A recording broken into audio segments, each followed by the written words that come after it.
Okay. So let's continue.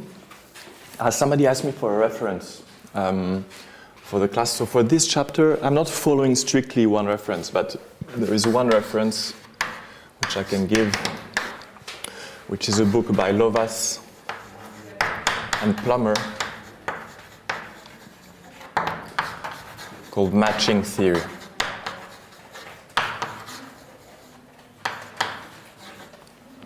So again, I'm not following this book very closely, but it's a very standard reference for combinatorial questions related to matchings. Maybe I'll give you some other references when I go along. Okay, so I stated this theorem of Patterson, which says if G is a cubic graph with at most two bridges,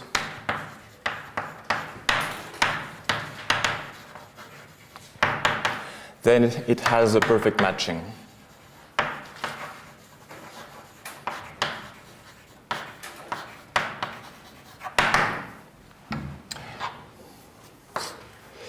So let's try to prove this. So it's a quite easy consequence of the theorem of Tutte that we proved last time. So proof.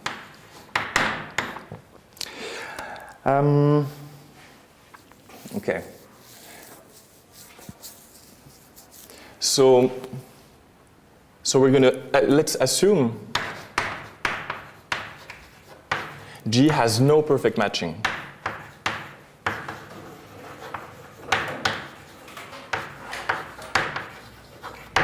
And we're looking for a contradiction.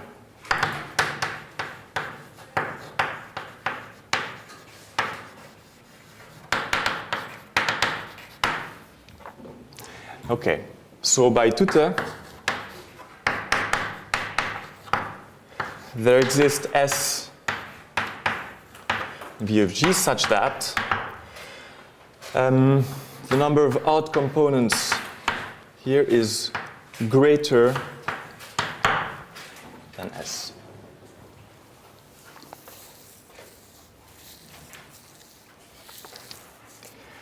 Okay, now we need to think a little bit about parity, some parity arguments. So since G is cubic, 3 times the number of vertices of G is equal to twice the number of edges of G. Right? So this means that the number of vertices is even.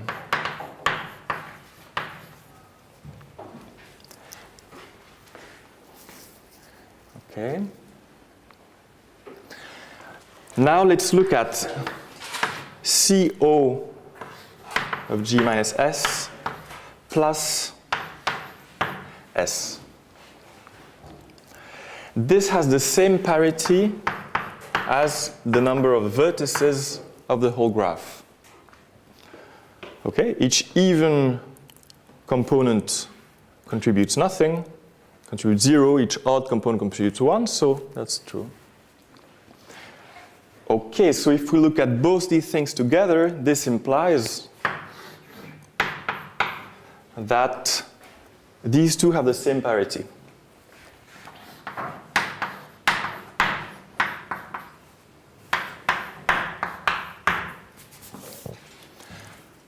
Okay, now if we look at this inequality and this, it implies, so we have CO of G minus S is greater or equal to kernel of S plus 2. So let's just keep this aside.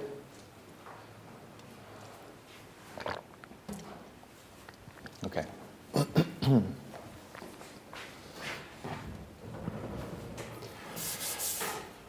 Okay, so now I'm going to focus, so consider, so let K be any odd component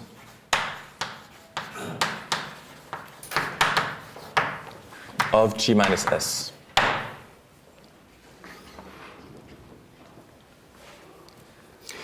So if I look at 3 times the number of vertices of K, so I'm doing the same kind of argument as here. So let's think about it. We have this component and it sends some edges to S.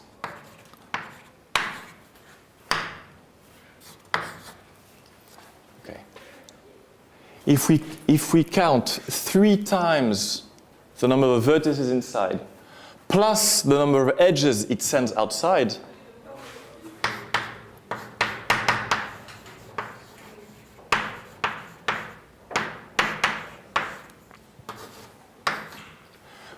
what do we get? We get twice the number of edges of K. Okay. Twice.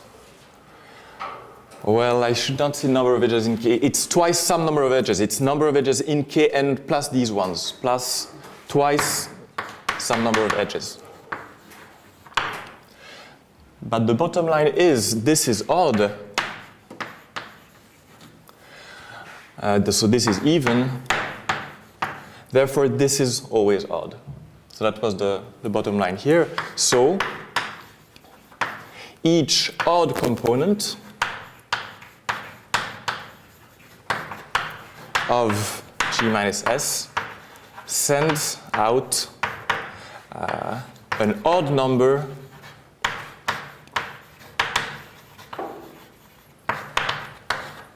of edges to S. If this number is 1, then it's a bridge. And we have at most 2 of them.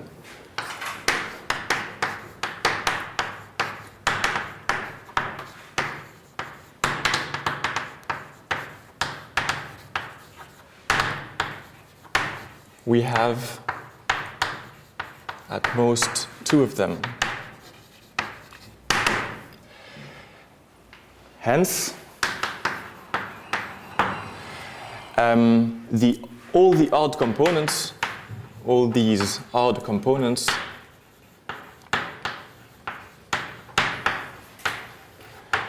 send out at least the following number of edges to S.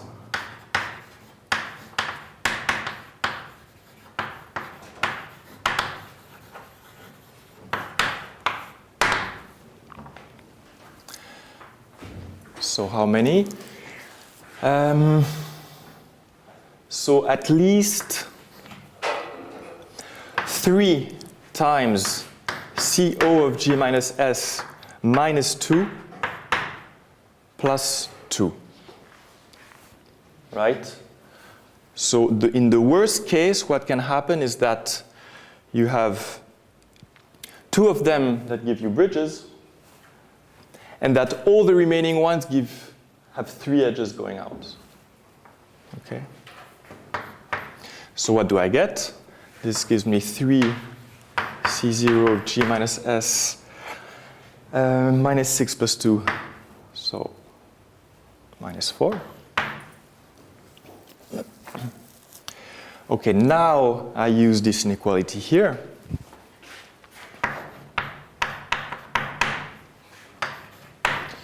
So 3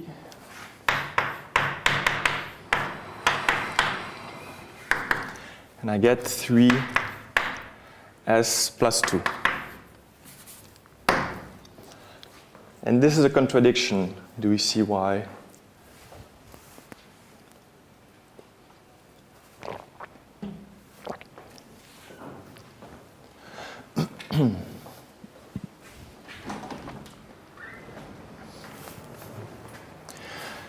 The graph is cubic, so S cannot send out more than 3 times number of elements in S edges. Okay.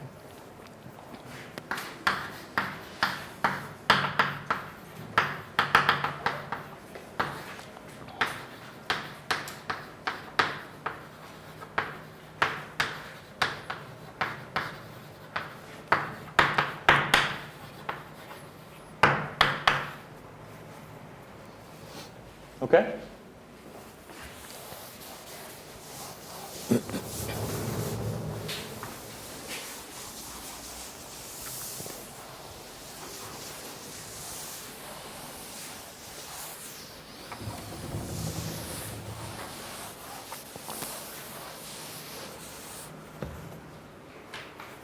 You agree with this? Good. Okay, here's another consequence of tutte. So in the bipartite case,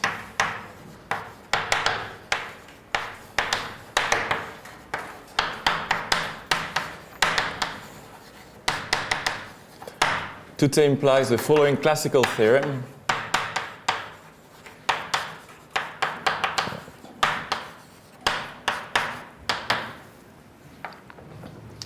So I just need some notation.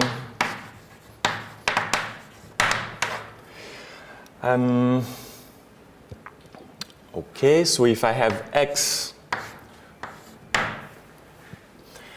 subset of vertices, then we're going to denote by ng of X or n of X if the graph is clear. This will be, n will stand for neighbors, so it's all the neighbors of X. So this means all the vertices in G such that there exists X in X with V adjacent to X. Okay, all the neighbors. And here is the theorem I was talking about. So it's a theorem due to Philip Hall. It's in the 30s, it's 1935.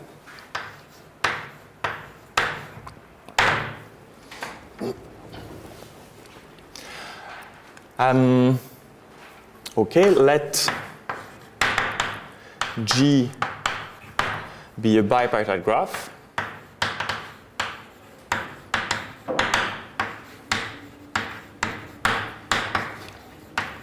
Then G admits a matching covering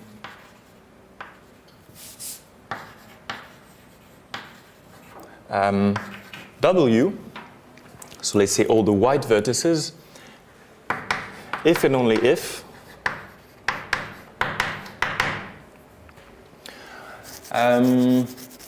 and only if for each X in W, the number of neighbors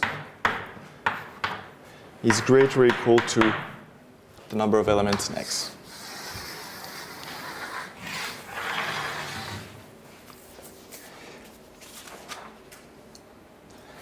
And so maybe before giving the proof, I'm going to give you the famous corollary, which is called the marriage theorem, which is originally due to Vibenius.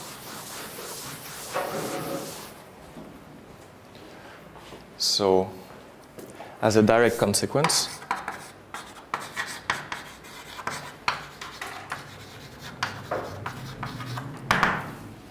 and it dates from 1917 originally. So,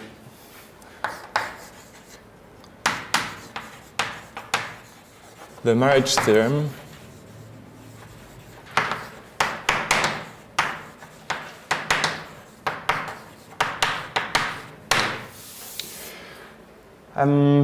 so a bipartite graph G like this has a perfect matching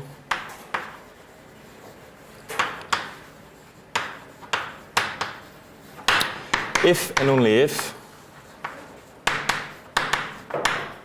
the number of white vertices is equal to the number of black vertices and the same condition. So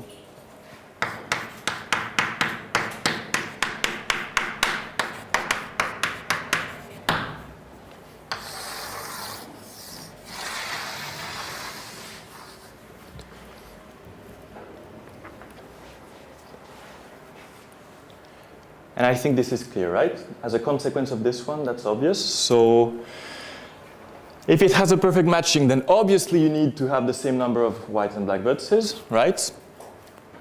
A perfect matching will match all the white vertices, so this should hold by this theorem.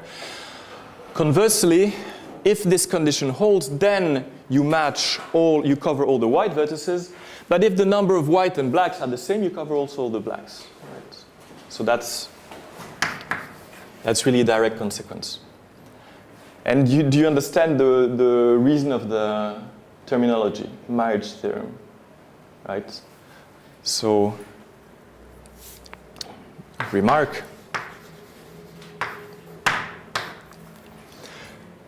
So, let's say that you have B. Okay, so let's say that you have a set of men and women, some men and some women, and you ask who will agree to marry whom, and whenever you have a bilateral agreement, whenever a woman agrees to marry a man and vice versa, then you say that, okay, you put an edge. Okay, so men and women, and so this will give you black and white vertices, and you ask who agrees to marry who, and so if you have agreement to marry, then you put an edge. So then you have this gives you a bipartite graph. And the statement of the theorem of Hall is, well, you can marry all women, you can find a way to marry all women if and only if for any set, for any n women, there are at least n men that would agree to marry these ones that are matched, let's say. And from the marriage theorem, Vibenius, you can marry everyone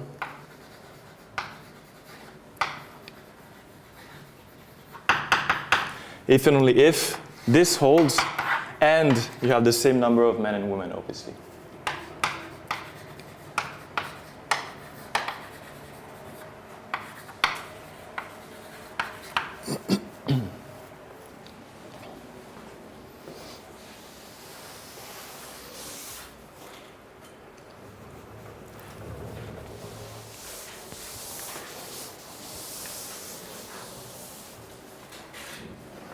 Okay.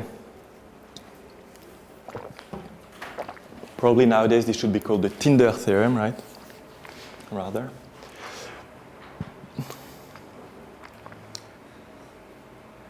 Okay, so you agree that now I should just prove this and we're done with this? So maybe I'll start a proof here, then erase the theorem, but just keep it just for 2 minutes. So there is one direction that is obvious.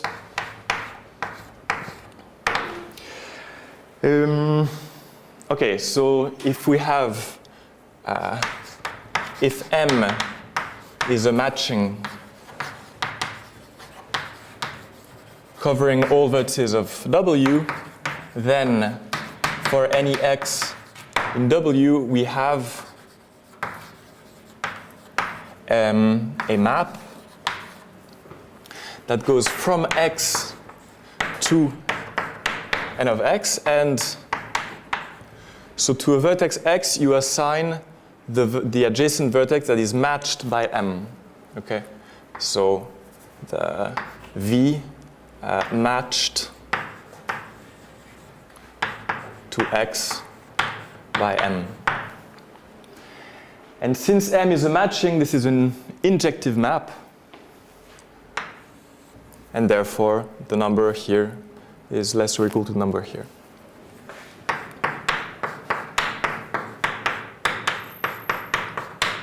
Okay, so that's the obvious part.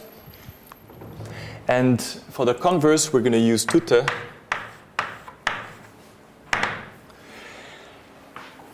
So, okay, so let me erase this now.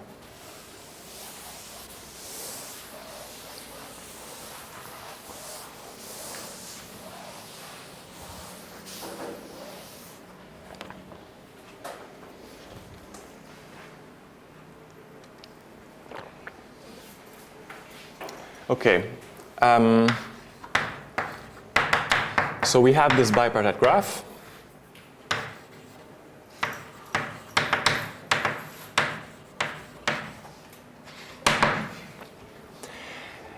And now, since we want to apply tutor, what we need is to construct, in a clever way, a new graph that will not be bipartite, and then to apply tutor to this new graph. Okay. So here, what I should do is the following. So I'm just going to make a little drawing.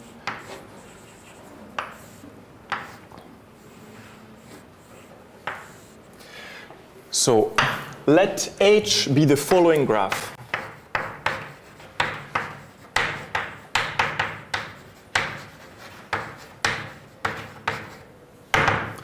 First, you add a black vertex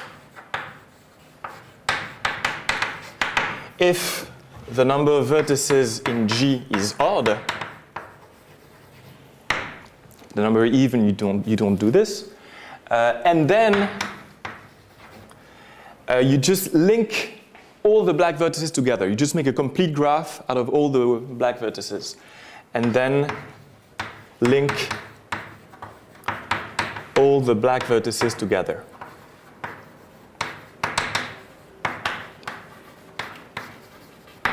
Okay, so for example, if this is G, okay, in this case the number of vertices is even, so I don't need to add anything. But then I need to link together all the black vertices. So that would be my new graph H. Okay. So the claim that I want to prove is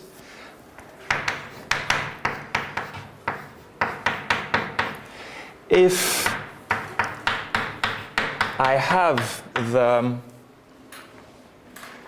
right-hand side of the statement of the theorem, then CO of H minus S is less or equal to S for any S in V of H.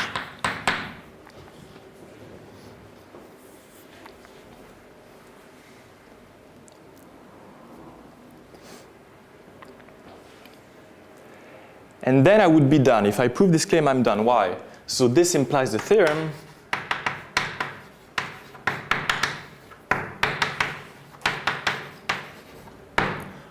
Why is that? So this is my assumption. If this is true, then this holds. Then by tutor, we can apply tutor to the graph H. Indeed, by tutor applied to H, we have a perfect matching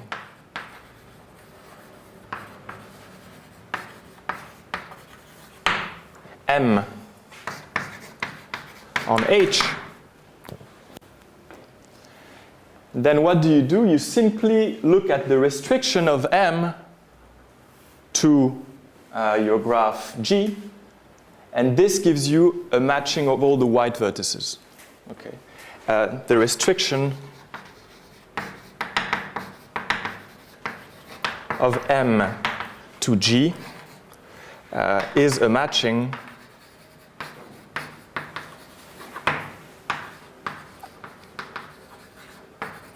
covering W. Okay.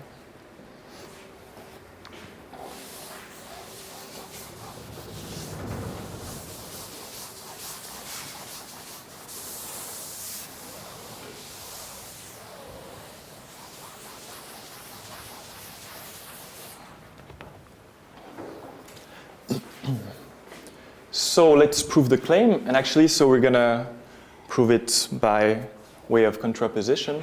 So let us prove the claim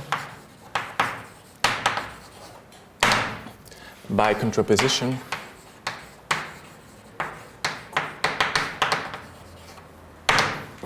So we have, now we assume that we have S in the vertices of H such that, so CO of H minus S is strictly greater than S, and we look for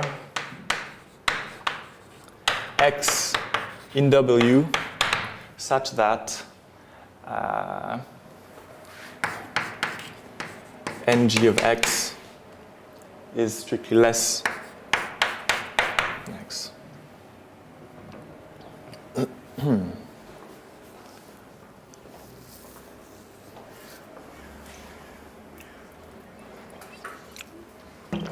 Okay, how does this work?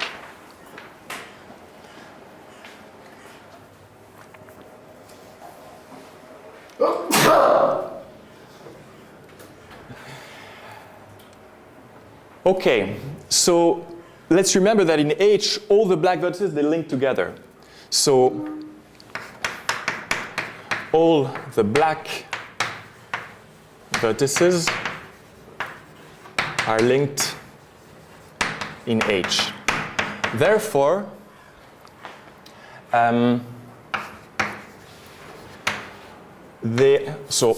therefore all the black vertices of H minus S are in one component. Let's call it C.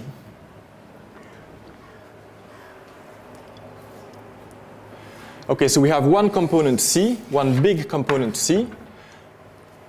We have the vertices in S. Okay. And then what are the other components? So all the other components, let's say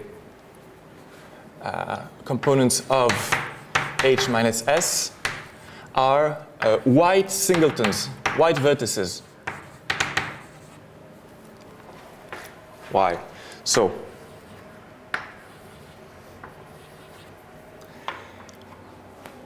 why is that?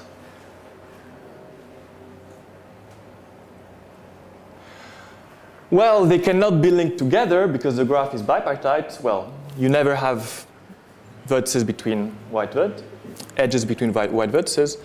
And they cannot be linked to the ones in C, because otherwise they would be in C. Right? Since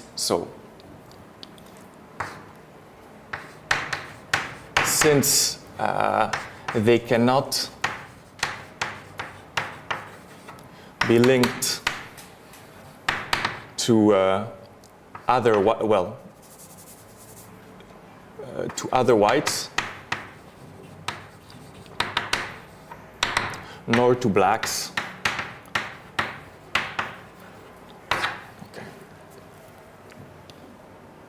So let's say that there are k such components.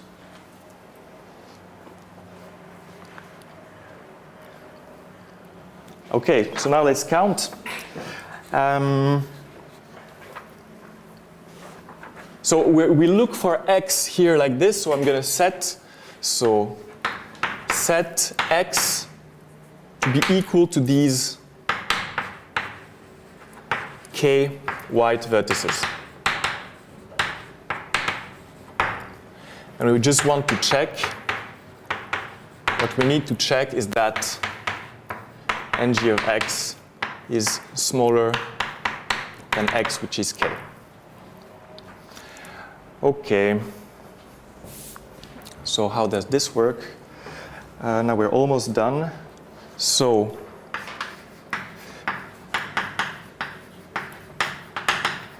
by assumption, we have that S is strictly smaller than number of odd components H minus S. Okay, how many odd components do we have? So we have k odd components if C is even, and k plus 1 if C is odd. Right? So we just have these two cases to consider. So if C is even, then it's fine. Then we are done. Why?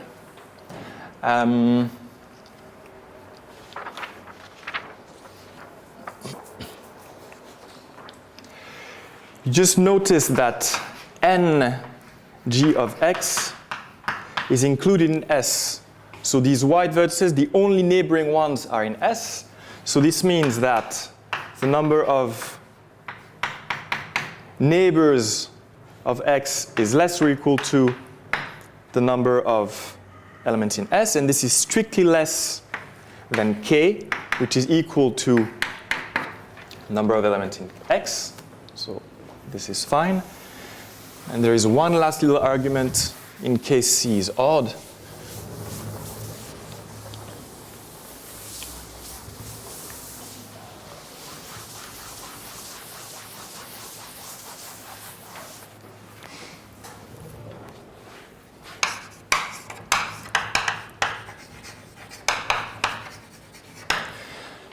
So here there is one last parity argument. I have to find it. Then if we count the number of vertices in H, this is equal to what? So number of vertices in H is number of, so is K plus number of vertices in S plus number of vertices in C.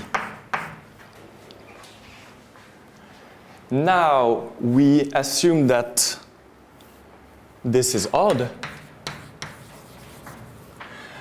We know that this is even. Okay, that's why we had inserted this first vertex at the very beginning. So therefore, we have that K plus S is odd. So what do we have? We have that S is strictly less than K plus 1,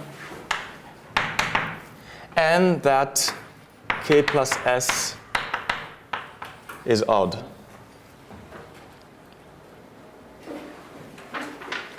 Well, this implies that S is strictly less than K, actually, and then we're done exactly in the same way.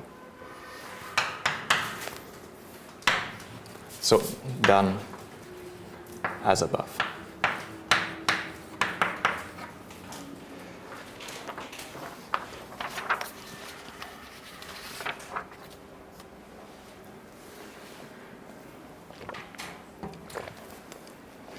Okay.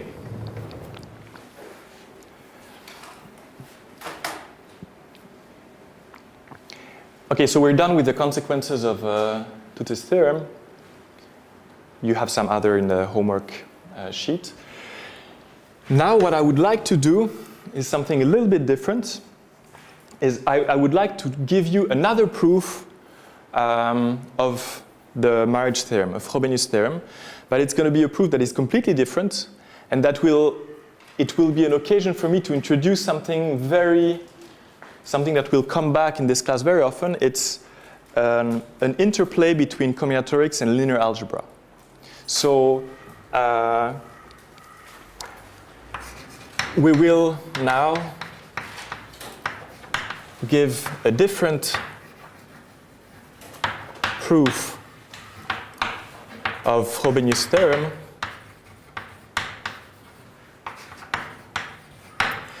using linear algebra. Now you will see how it does. So basically, it's going to use the determinant of a matrix. It's going to use a matrix, and we're going to relate existence of matchings with the determinant of matrix. And actually, historically, this is the way Frobenius proved his theorem. And actually, even Tutte's theorem, the original proof of Tutte, is based on Pfaffian stuff. And we'll come back to this later. Okay, so we will need some notations. Let G be a bipartite graph. And we're going to number the vertices. And let's say number the vertices. So W, I'm just going to number the vertices from 1 to n. And B, same thing, number them from 1 to n. Of course, I assume that they have the same number of white and black vertices. Okay, for each edge E, let xe be a formal variable.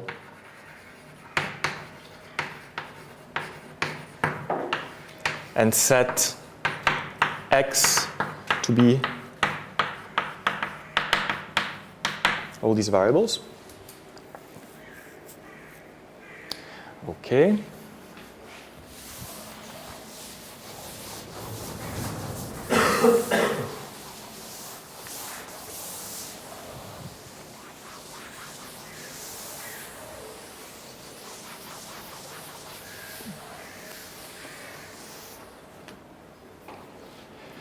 So definition,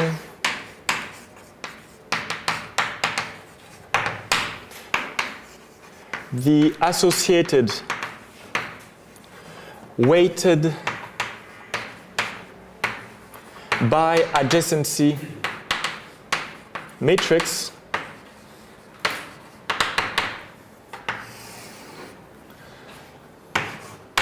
A of x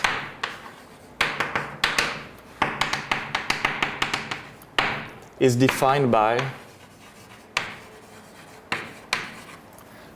so I need to define the coefficient here, and I guess you see where I'm going.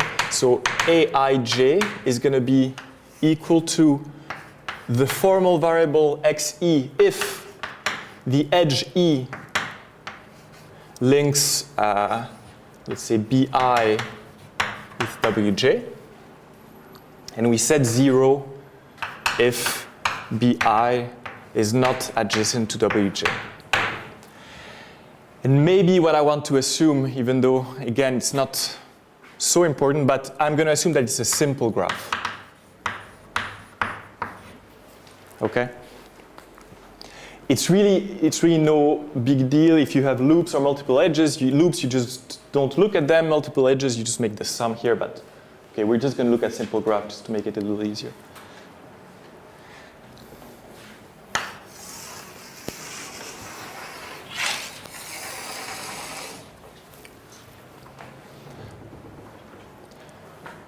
Okay, this subject is clear? You have a question? Can you have loops in a bipartite graph? I'm sorry? Can you have loops in a bipartite graph? Can I have what bipartite? Loops. Sorry. Yeah, okay, you're right. So, okay. So in any case, loops are not excluded. Thank you. You're right. So maybe, yeah, coming back to loops, this is something that I did not make very clear. I mean, it was almost on purpose, but when you have a matching, you want each vertex to be adjacent to one of the edges of the matching. And actually, so I was not very precise, but you will never have a loop in a matching, because in this case, this would count twice. You see, you would say that this vertex is adjacent to twice here.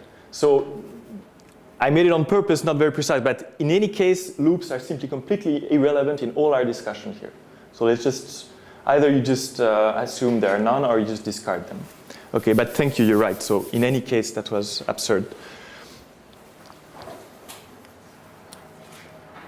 Okay. So we have this weighted by adjacency matrix. So what I'm going to do is compute its determinant. So I'm going to compute its determinant, but really it should be understood as a polynomial in these formal variables, okay? Not as a real number. It's really, okay, the coefficients are formal variables, and you make you compute the determinant there. So computing in, what should I say? So the ring Z with all formal variables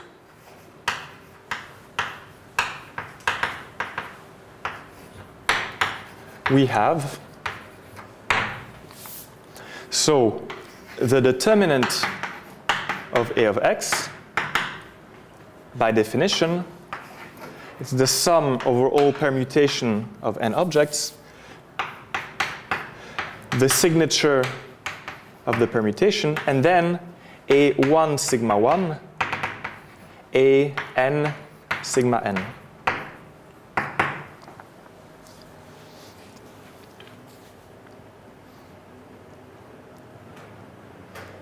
And now again, this is a trick that we will use several times. Do you understand that here, summing like this, given the way we have defined this matrix, we exactly have a sum over all perfect matchings on the graph. You see? So, sum over all perfect matchings of the graph. You have some sign, and then that depends on the numbering, on everything, and then you have the product over all the edges in the matching of the corresponding weight. You agree? And here you see the point is, one of the points is that you will never have cancellations, right? I'm computing in this ring here. I'm not putting real numbers here. I'm just computing in this ring. You will never have cancellations because two different matchings will have different monomials here, okay? So you really have a sum over perfect matching, okay? In particular,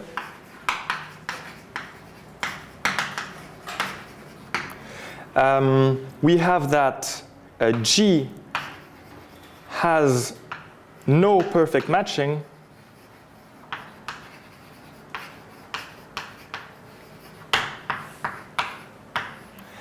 if and only if the determinant is 0 for each x.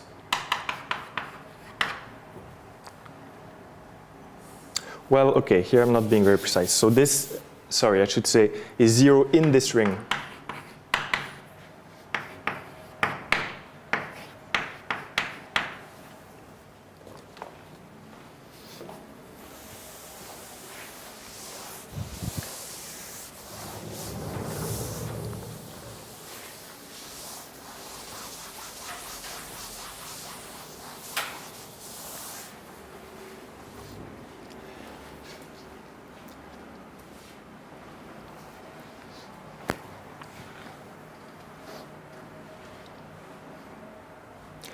Okay, in particular, if it has no perfect matching, then this determinant is 0 whenever I put any real numbers in place of x, right? So, in particular,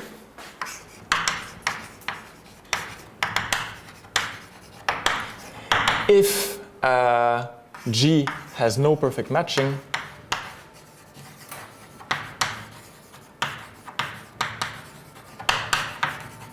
then the determinant of A of, I'm going to say theta, is equal to 0 for any theta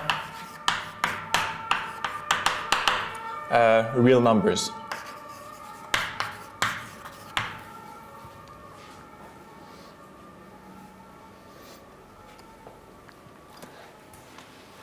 And so we're actually going to use this statement to give.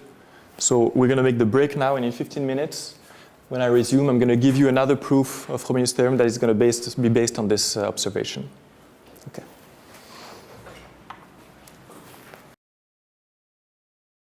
So let us use this for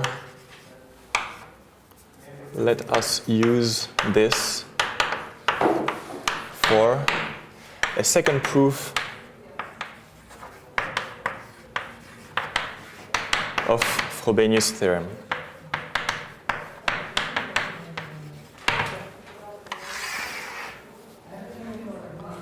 Okay, so let G be a bipartite graph. And let us assume that it has no perfect matching.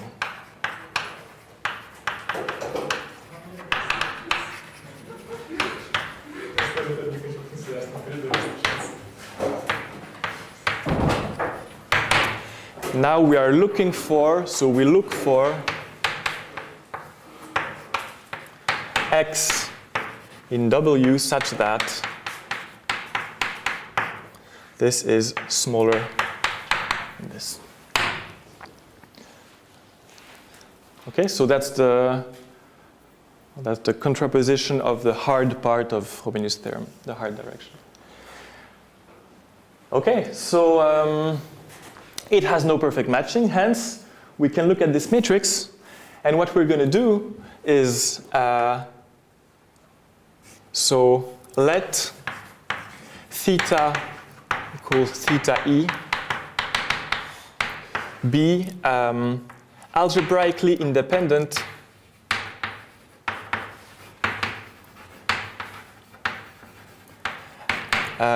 transcendental numbers.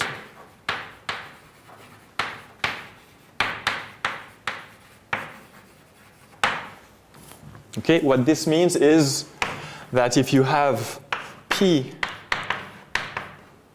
a polynomial in all these variables, so let me use the same notation as before,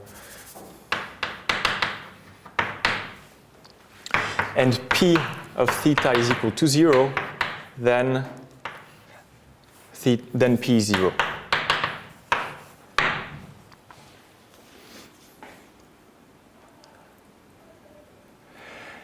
We have no perfect matching, hence by the remark we had above, the determinant is 0. So since G has no perfect matching,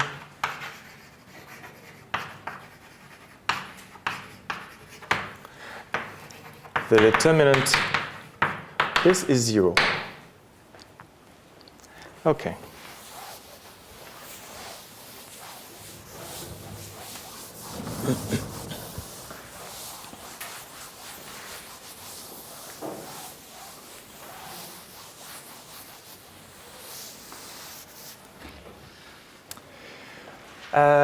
Hence,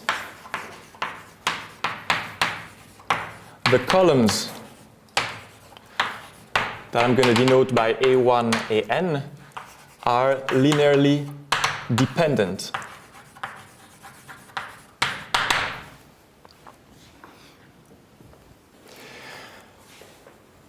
So renumbering them, so renumbering W if needed, this corresponds to permutation of the columns.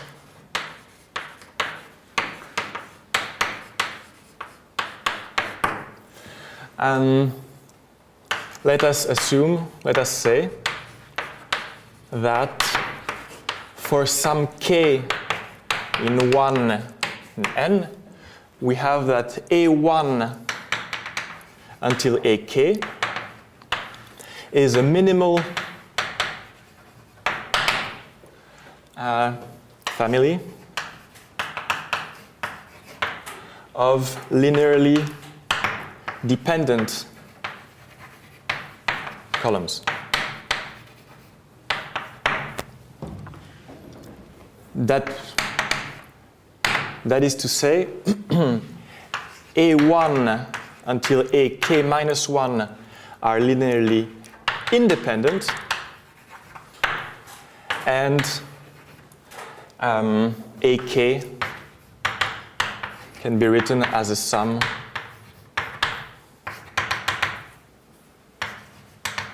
of the other ones.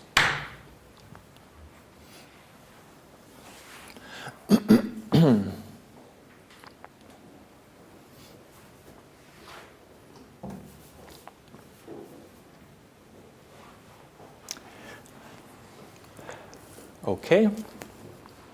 So it means that the rank of this matrix is k minus 1, right? So that's also the number. So that's also the maximal number of linearly independent rows, right? So renumbering B if needed needs permuting the rows.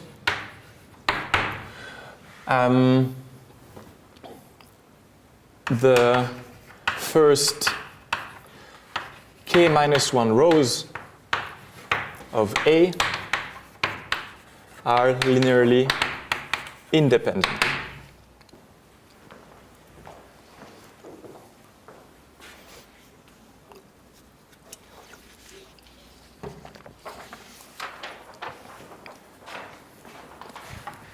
Then what do we have? Then the equations.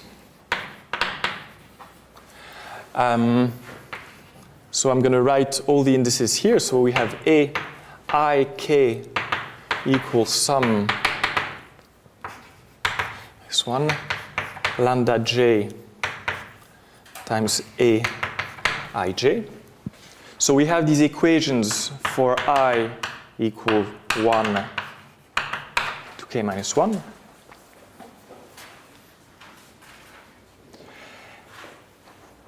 So by the assumptions we have here, these equations determine the lambda j's uniquely. If you prefer, the determinant of this minor, this first k minus 1 times k minus 1 minor, is not 0.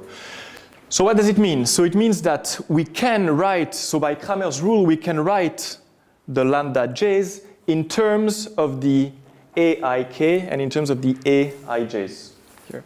So by Cramer's rule, the lambda j's belong to the subfield of R generated by the so by the aij's with what? So I is between 1 and k minus 1, and j is between 1 and k, right? We have the k here.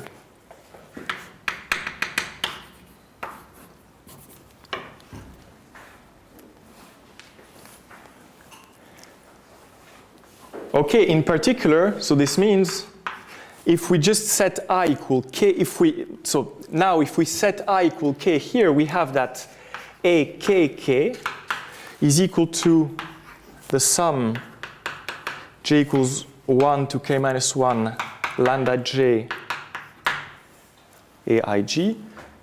So it means that this belongs to the subfield of R generated by. In the sum is AKE.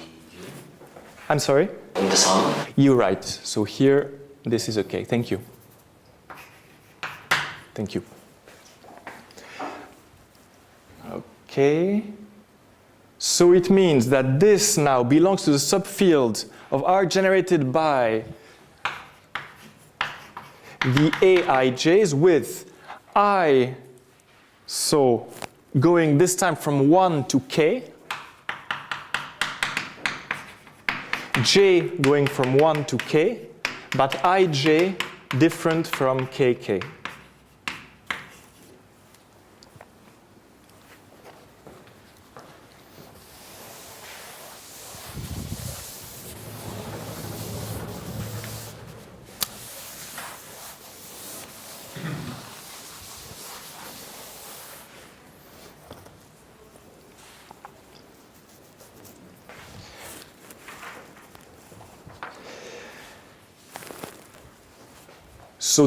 So now, the algebraic independence of all these numbers implies that akk is 0. So by the algebraic independence, akk is 0. Right? You see why? Basically,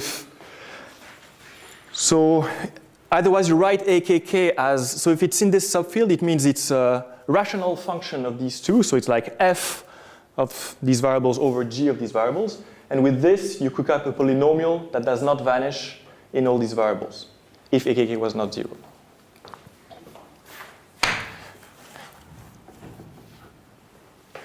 Okay, Now I can play the same trick. So now I have one coefficient which is 0. But what I can do now is play the same trick with other columns. So playing the same game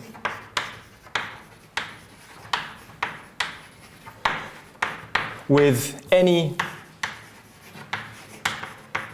of the first k columns, we get that A, so K1 is equal to A, K2 is equal, etc. is equal to A, K, K is equal to 0. Right. And now actually I chose the kth row, but I can play the same game with any of the last n minus k rows. So, or if you wish, I can say that I can permute the last n minus k rows. So let's say the same thing, playing the same game.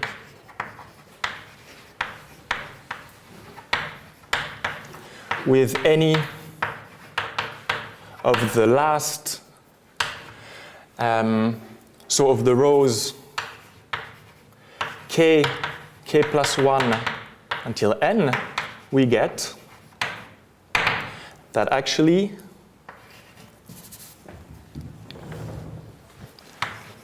Aij is equal to 0 for any I that is between k and n, and for any j that is between 1 and k. Okay, so this means, so we're done with the linear algebra stuff. So let's just come back to what this means for the graph. So this means that Bi is not adjacent to Wj for any I and j as above.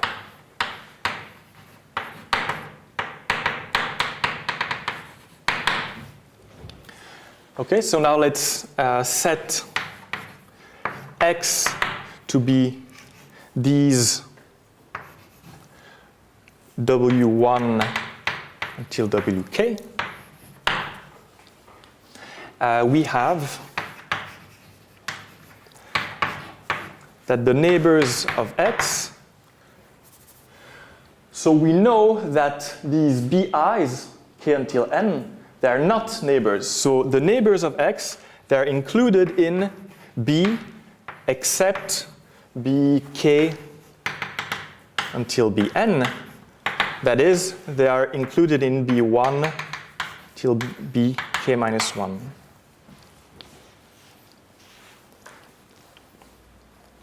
So this means that the number of elements, the number of neighbors is less or equal to k minus 1, which is strictly less than k, the number of elements in X. And this is what we're looking for.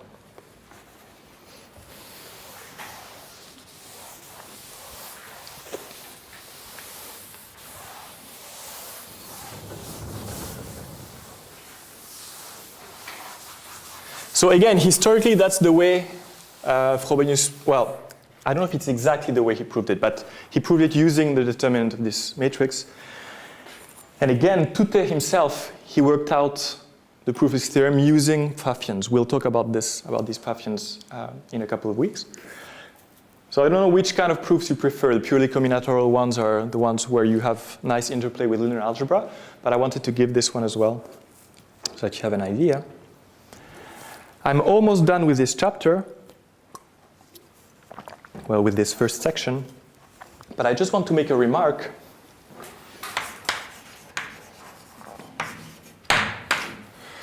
You see, why is Tutte's theorem an interesting characterization, or Frobenius theorem, of graphs who have a perfect matching? Because, right, we could also say, yeah, I have a theorem, a graph has a perfect matching if and only if it has a matching that has exactly, whose cardinality is half of the number of vertices. Yeah, that's true. But why is the first theorem, why is Tute's theorem kind of useful, interesting, and the one I just said totally useless? So one way to answer is that, well, we proved many nice results with Tute's theorem. But actually another way to see it is that it tells you that some decision problem, the decision problem of telling whether a graph has a perfect matching or not, lies in some complexity class. So I'm not going to be very precise, but Tute's theorem implies that the decision problem, the following decision problem, does a graph admit a perfect matching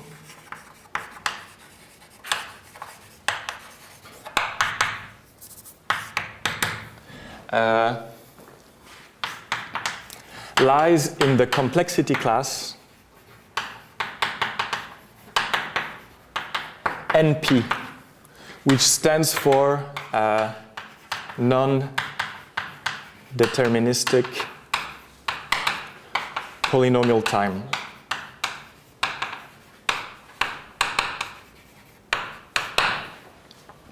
What does this mean? This means if the answer to the question is yes, or if the answer to the question is no, then this can be checked in polynomial time by a computer. So this means if the answer is yes, and if the answer is no,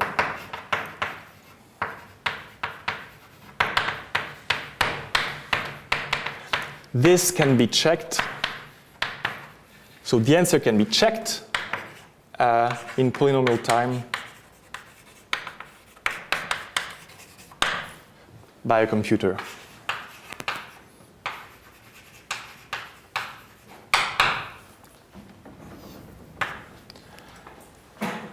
Why this? Well, that's clear, right? If yes, then what do you say? So you, well, you show a perfect matching, and to check that it is a perfect matching is something that can be done in polynomial time, right? So if yes, you exhibit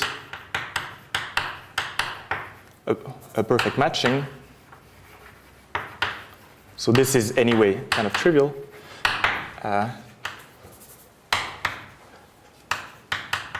This can be checked.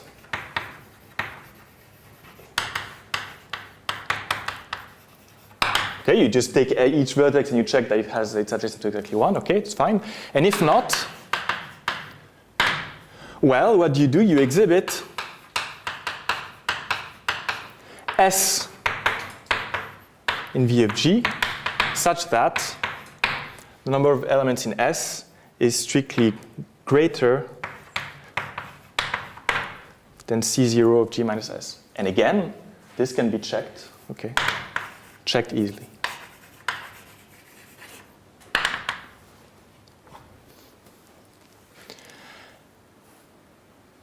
But now here comes the question. So we know it lies in the complexity class NP. N for non-deterministic, meaning we have to guess something and then we can check it in polynomial time. Now here's the next question. Does it lie in P, in the complexity class P? Meaning, can we actually tell the answer in polynomial time, in the computer, without the N thing? And again, N does not stand for non-polynomial, but for non-deterministic, meaning we first guess the thing and then we check it in polynomial time. So question,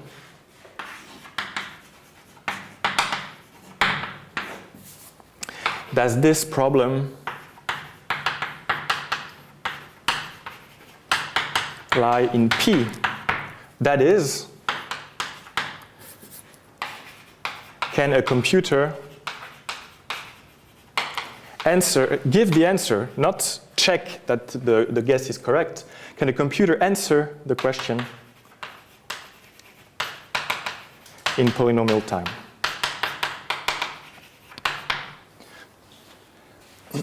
And this is not clear, right? So if you just try it out, it's quite clear you're not going to find a polynomial time algorithm. But I don't know if you know the answer. I wonder if you know the answer to this question.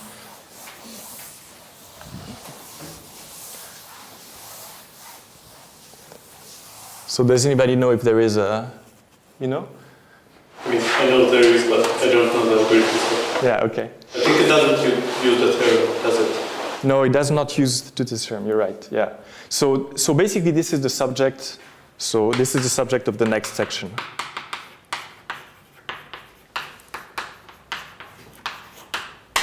Of the next section, which is, so it's 1.2, I think. Yes, so it's still 1.2, maybe how to find a perfect matching.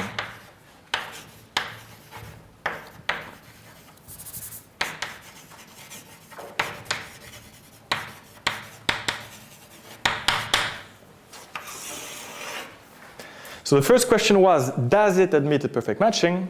And okay, we have a satisfactory answer to this question. Next question is, can you actually find one? Okay, you give yourself a graph, can you find one? And so it's quite amazing. It's actually the answer is you can actually there is an algorithm to find in polynomial time a maximal matching. So it's even better. It means you find a maximal matching, and then, well, if this maximal matching is perfect, then it admits one and you have one. If the maximal matching is not perfect, then you have no perfect matching. So so what can I write here? Recall that a matching M is maximal if it has a maximal cardinality for any M prime matching.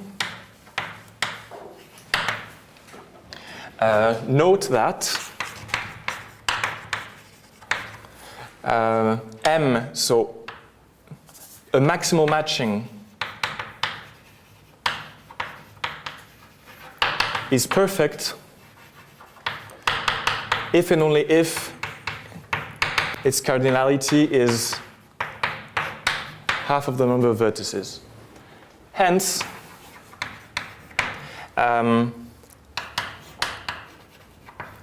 if we can find a maximal matching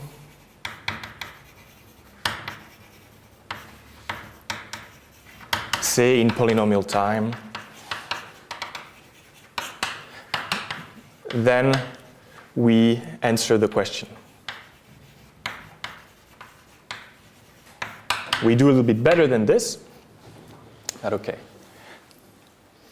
So today I will just have the time to introduce some tool for this, and then next time I'm going to give you, then it really splits into the bipartite case and the non-bipartite case. So the bipartite case is actually very easy.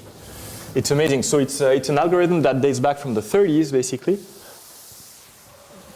And then it's only in the 60s that an algorithm was found for a non-bipartite graph. And this is more tricky. I'm not going to give the details.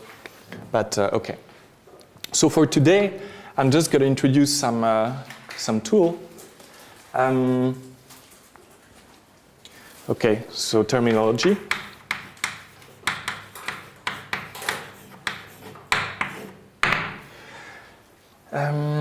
OK, I need to, so let M be a matching in G. So I need to introduce an M alternating path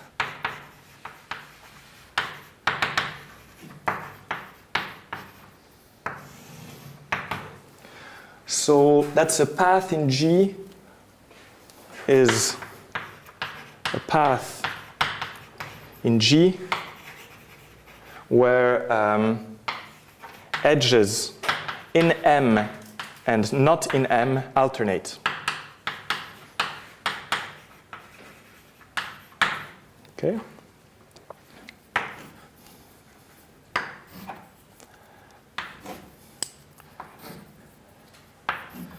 Okay.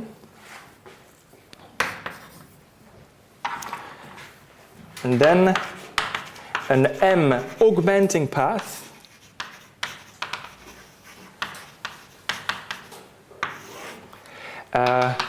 is an M alternating path where both end vertices are not covered by M. So that's an example. And why is it called an M augmenting path? And now you're going to see a trick that we used actually in the proof of Tute's theorem. So note that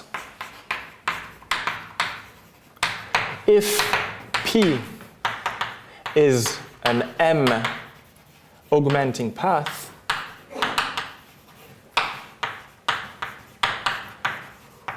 then if I consider M prime, which will be the symmetric difference of M and this path, you remember this trick? So it means that you leave M to be exactly the same everywhere outside, but then you just invert these two colors. Then what do you get? You get a matching that has one more, whose cardinality is one more. So you have augmented your matching. Then this is a matching such that the cardinality is one more. And again, remember, we used this trick. Well, not necessarily augmenting matchings, but we used this trick of taking symmetric difference along path in the proof of Tute. That's really a very useful trick. And now the nice result is that actually, so what we have now is that if M has an M augmenting path, then M is not maximal, right? Because you can augment it. Now it turns out that the converse holds. So if it's not maximal, then it admits M augmenting path. So it turns out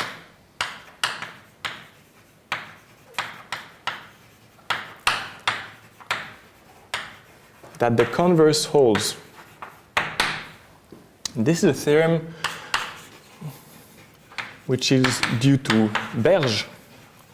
So each time I heard his name pronounced, it was Bergy, but he's actually a French mathematician, Claude Berge, so I think we should say Berge.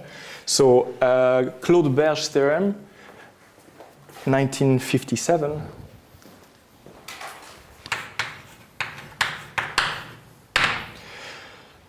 The converse hold meaning, so a matching M admits an augmenting path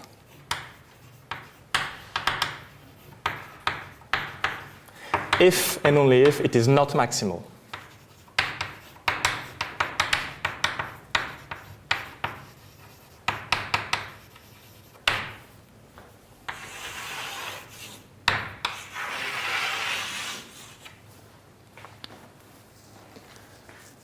The proof is incredibly easy, actually. So let me give it.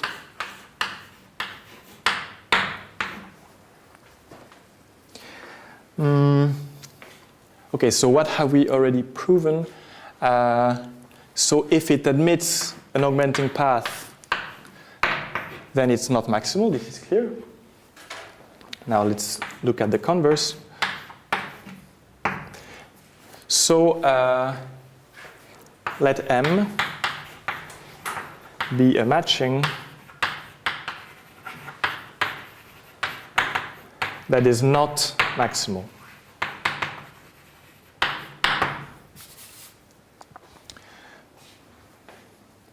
Well, so let's pick a maximal one. Let N be a maximal one. And what do we do with these two? Of course, we look at this symmetric difference. So consider their symmetric difference. So M N.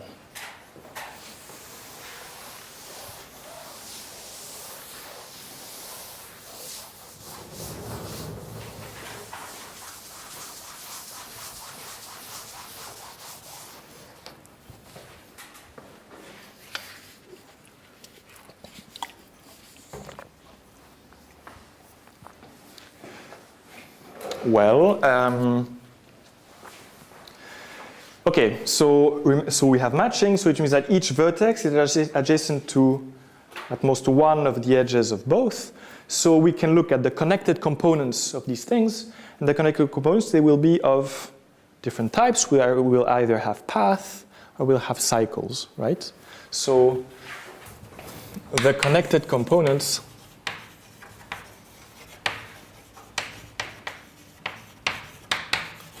of M symmetric difference R are of the following type.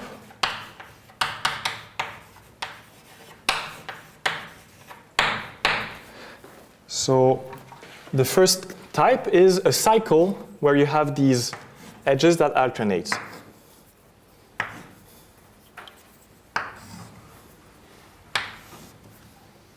Okay, let's say that this is N, this is M. That's one sort. Then we can have something, we can have path. So basically the components, they're going to be only cycles or path. And now the path, there are three different types. Either they start with one color and end with another color, or they start with the color M and end with the same color M, or they start with the color N and end with this, right? That's the only possibilities.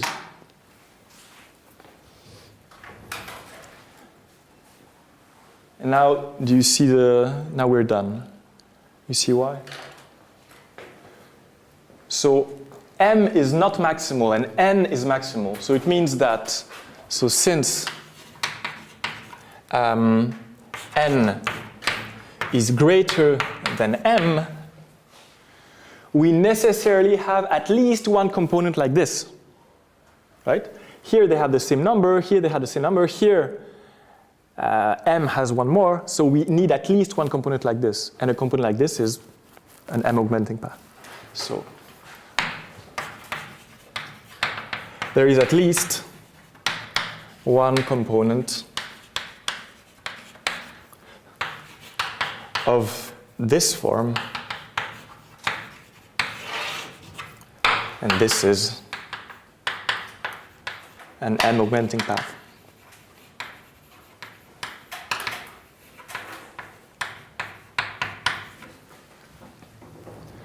Amazingly easy, but so it has already some nice consequences. It means that actually, if you want to find a perfect matching in polynomial time, well, actually, if you want to find a maximal matching in polynomial time, then you just need to be able to find in polynomial time an M augmenting path, right? Because what do you do then?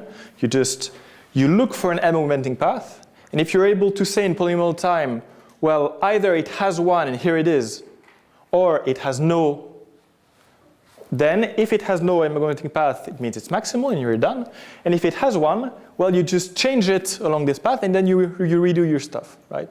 So it means, so by this result,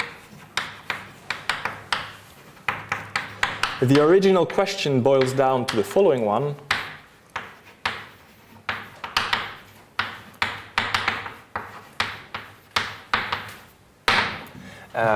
Given a matching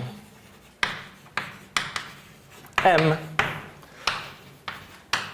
can we either show it has no M augmenting path,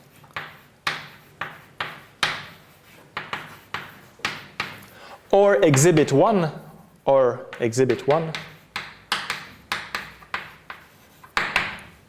in polynomial time.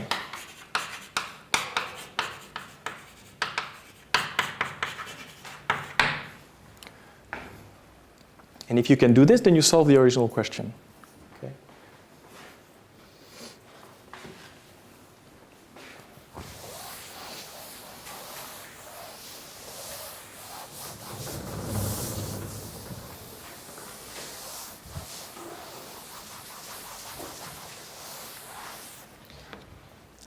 Again, this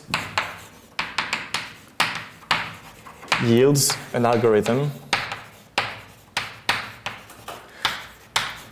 to find a to find a maximal matching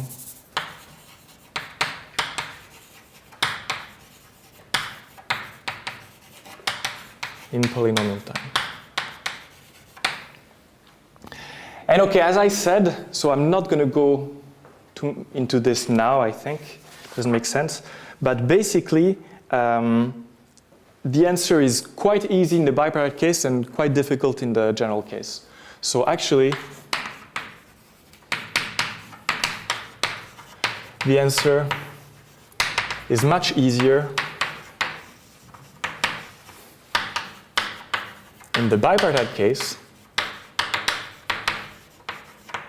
And this would be a kind of a subsection. So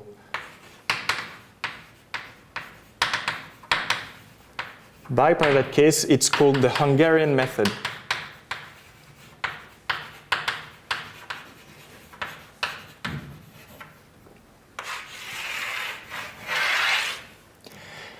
And I'm not going to start this now. Maybe I'm going to finish 5 minutes early, just maybe to tell you a little bit what's coming. So I'm going to give you in full detail this Hungarian method. It's really not difficult. You start with a matching. You look at all, let's say, the wide vertices that are not covered, and then you search. You start from this from these not covered vertices. Then you make a forest, so trees of m alternating path. And just by searching like this, either, well, if there is an m augmenting path, you will find it, and if there is none, you don't find it, of course.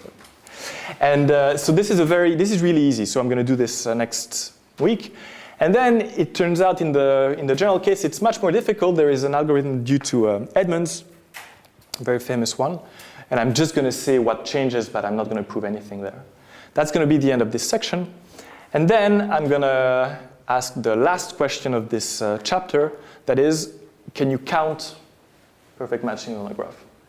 So that's really interesting because you have the actual decision problem or the search problem. Is there a perfect matching? You can solve it in polynomial time. But then the question, can you count the number of perfect matchings, will turn out lies in some complexity class that is, it's so-called sharp P complete, meaning there is no way you're ever going to be able to find a good algorithm for this in general. And so this will be the end of this chapter. So of course at that point you think that's the end of the story, and there would not be, if that's what the end of the story, there would not be any theory about the Dimer model. But it turns out if your graph, if you don't look at general graphs, but you look at graphs that are planar to start with or embedded in surfaces, then actually you can not only count the number of perfect matching, you can really compute the partition function in polynomial time. You can compute it as a Pfaffian or as the determinant. So that's where the Pfaffians and the determinant come back. And then we're going to move away from combinatorics, and we're going to go into these things where you have indeed more interplay of linear algebra and more statistical physics here. Okay? Any questions about today? Good. Have a nice week. See you next week.